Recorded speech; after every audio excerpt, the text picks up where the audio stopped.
আসসালামু আলাইকুম ওয়া রাহমাতুল্লাহ। সম্মানিত দিনী ভাই বোনেরা, আলহামদুলিল্লাহ আমরা আল কোরআন তেলাওয়াত করে থাকি এবং আল কোরআনের তেলাওয়াত শুনেও থাকি। কিন্তু আল্লাহ তাআলা আল কোরআনের মধ্যে কি বলতে চেয়েছেন সে বিষয়ে আমাদের জানা একান্ত প্রয়োজন। আমরা পূর্বের ভিডিওতে হযরত মূসা আলাইহিস সালামের জামানাতে এক ব্যক্তি মূসা আলাইহিস সালামকে জিজ্ঞাসা করেছিল যে এই জামানার সবথেকে জ্ঞানী ব্যক্তি কে? তখন মূসা আলাইহিস সালাম নিজেকেই জ্ঞানী ব্যক্তি বলে প্রকাশ করেছিলেন। এর পরিপ্রেক্ষিতে আল্লাহ তাআলা ওহী নাজিল করে জানিয়ে দেন যে তার চেয়েও জ্ঞানী ব্যক্তি এই জামানাতে আছেন। তখন মূসা আলাইহিস সালাম আল্লাহর কাছে আরজ করেন যে সেই জ্ঞানী ব্যক্তির কাছে আমার জ্ঞান লাভের প্রয়োজন আছে এবং তার ঠিকানা আল্লাহর কাছে জানতে চান। এবং আল্লাহ তাআলা মূসা আলাইহিস সালামকে একটি নিদর্শন দিয়ে তার ঠিকানা বলে দেন এবং তারা সেখানে পৌঁছায় এবং তার সাথে সাক্ষাৎ হয়। আজকে এর পরবর্তী অংশে আমাদের আলোচনা হবে ইনশাআল্লাহ। একথা বলার পর উভয়ে সমুদ্রের তীর ধরে চলতে লাগলেন। ঘটনাক্রমে একটি নৌকা এসে গেলে তারা নৌকায় আরোহণের ব্যাপারে কথাবার্তা বললেন। মাঝিরা খিজড়িকে চিনে ফেলল এবং কোনো রকম পারিশ্রমিক ছাড়াই তাদেরকে নৌকায় তুলে নিল। নৌকায় চড়েই খিজড়ি কুরুলের সাহায্যে নৌকার একটি তক্তা তুলে নিলেন।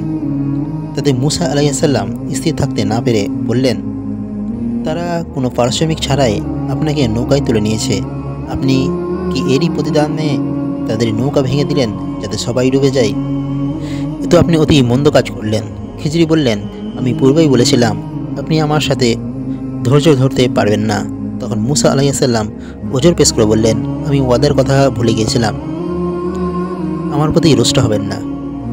রাসূলুল্লাহ সাল্লাল্লাহু আলাইহি ওয়াসাল্লাম এই ঘটনা বর্ণনা করে বলেন, মূসা আলাইহিস সালাম এর প্রথম আপত্তি ভুলক্রমে, দ্বিতীয় আপত্তি শর্ত হিসাবে এবং তৃতীয় আপত্তি ইচ্ছাক্রমে হয়েছিল।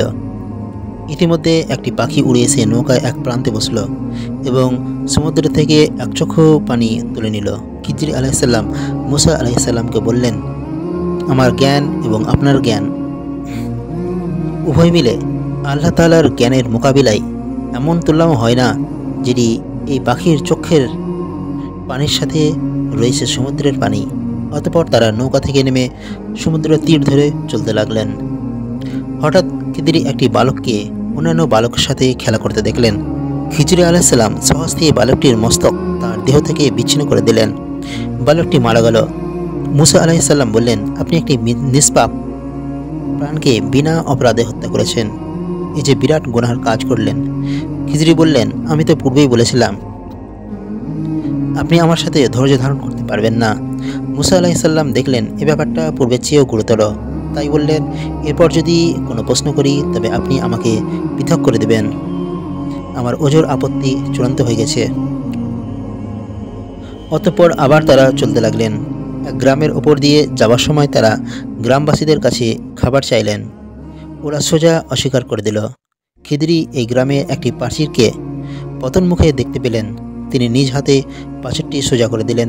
মূসা আলাইহিস সালাম বিস্মিত হয়ে বললেন, আমরা তাদের কাছে খাবার চাইলে তারা দিতে অস্বীকার করল, অথচ আপনি তাদের এত বড় কাজ করে দিলেন। ইচ্ছা করলে এর পারিশ্রমিক তাদের কাছ থেকে আদায় করতে পারতেন। খিজড়ি বললেন, এখন শর্ত পূর্ণ হয়ে গেছে, এটাই আমার ও আপনার মধ্যে বিচ্ছেদের সময়।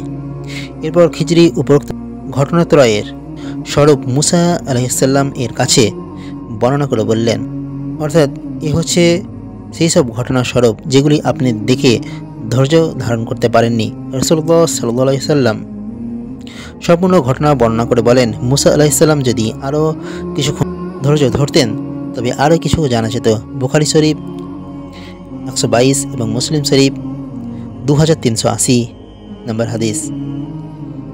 এই দীর্ঘ হাদিসে পরিষ্কার উল্লেখ রয়েছে যে মূসা বলতে বনি ইসরায়েলের নবী মূসা আলাইহিস সালাম এবং তার যুবক সঙ্গীর নাম ইউসা ইবনে নুন এবং দুই সমুদ্রের সঙ্গমস্থলে যে বান্দার কাছে মূসা আলাইহিস সালামকে প্রেরণ করা হয়েছিল তিনি ছিলেন খিজড়ি আলাইহিস সালাম ফতুহুল কাদরি। যে ঘটনা তিনটি নিয়ে মূসা আলাইহিস সালাম খিজড়ি আলাইহিস সালামের প্রতি আপত্তি করেছিলেন সেই ঘটনা তিনটির ব্যাখ্যা আমরা পরবর্তী ভিডিওতে করব ইনশাআল্লাহ। আজকের মতো এতটুকুই। আসসালামু আলাইকুম ওয়া রাহমাতুল্লাহি ওয়া বারাকাতুহু।